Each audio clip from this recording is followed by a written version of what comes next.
A Mansão Mal-Assombrada do Guillermo del Toro, que não existiu. Depois do fracasso que foi o filme de 2003 da Mansão Mal-Assombrada, que a Disney produziu, em que a estrela era Ed Murphy, a Disney tomou uma decisão muito sábia. Sério, a única decisão sábia que ela tomou nessa história inteira. Contrataram Guillermo del Toro, a mente genial por trás de Labirinto do Fauno, para dirigir e produzir um filme da Mansão Mal-Assombrada. Ou seja, ele ia ser o roteirista e ele também seria o diretor. O que prometia ser perfeito, já que o Del Toro já tinha feito outras obras com relação a fantasmas, como o filme A Espinha do Diabo, e também o filme de 2001, O Orfanato. O Guillermo del Toro se demonstrou um grande entusiasta da atração do parque, tendo ele até mesmo um quarto dentro da sua casa só dedicado a merchandisings da Mansão Mal-Assombrada. E ele tinha inclusive uma estatueta dentro da casa dele do Hatbox Ghost. E aí é que está. Ele era um grande fã do Hatbox. E ele queria que o principal elemento da sua versão de Mansão Mal-Assombrada fosse o Hatbox, que naquela época nem era um fantasma presente na Mansão Mal-Assombrada. Então isso era quase um apelo do Guillermo del Toro: Disney, traga de volta o Hatbox Ghost. Era um apelo muito claro, tanto é que posteriormente a Disney realmente trouxe o Hatbox de volta. Mas enfim, o Guillermo del Toro queria muito que o filme fosse sobre o Hatbox. Ele fez até esse concept art de como seria o Hatbox no filme dele.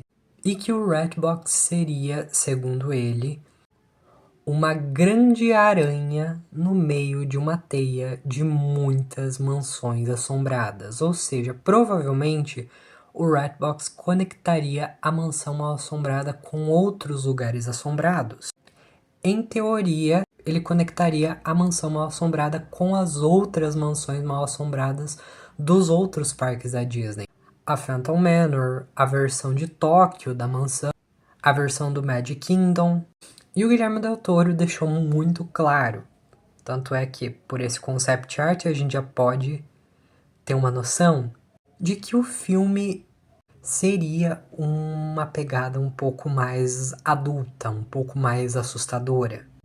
Disse ele: se vocês levarem as crianças, provavelmente elas vão gritar. E aí que começou o problema.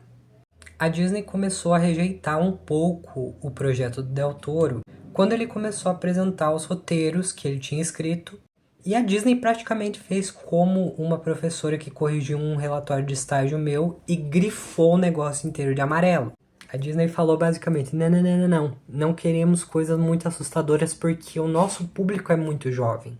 E aí é que a coisa começou a dar meio que errado. Diz o Del Toro que escreveu pelo menos umas 15 versões do roteiro. Próximo a 2015, que era a data de estreia do filme, parecia que a coisa estava andando um pouquinho.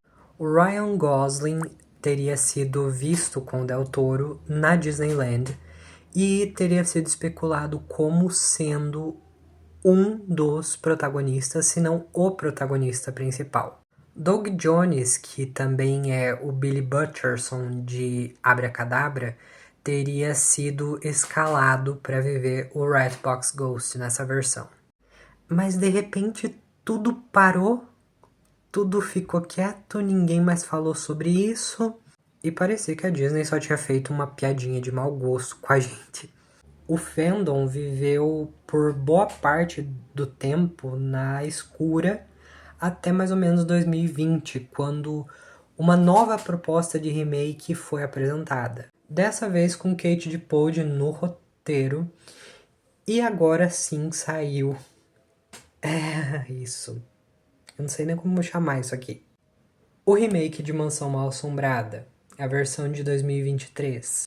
É interessante porque, de certa forma, o roteiro da Dippold conversa com algumas coisas do filme que seria o filme do Guillermo del Toro, da Mansão Mal-Assombrada. Então, sim, o Hatbox Ghost é peça central aqui.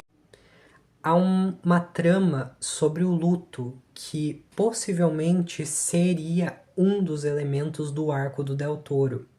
Tá, mas quanto ao Del Toro, ele desistiu da Mansão Mal-Assombrada?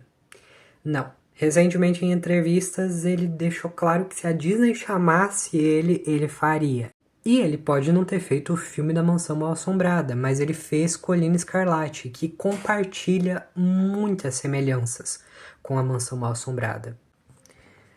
O design da atriz principal, o vestuário, lembra muito a personagem da noiva da Mansão Mal-Assombrada. Algumas cenas parecem realmente referências à Mansão Mal-Assombrada. Alguns brincam até que o Thomas Sharp, que é o dono da mansão desse filme, lembra muito o Sr. Grace da Mansão Mal-Assombrada. Além de outras semelhanças, como a trama de casamento-assassinato que lembra a Constance Hathaway da Mansão Mal-Assombrada. E o fato do Doug Jones ter interpretado a mãe da Edith, que é a protagonista, e que se torna um fantasma logo no começo do filme, é uma coisa para se considerar. O interessante é que depois houve na Universal uma atração durante a Noite do Horror no Halloween, que era justamente de Colina Escarlate, e era basicamente a mansão da Colina Escarlate. E a Universal é a concorrente mais próxima da Disney quando se fala de parques relacionados a estúdios. Então sim, o Guilherme Del Toro fez a Mansão Mal-Assombrada dele na concorrente da Disney.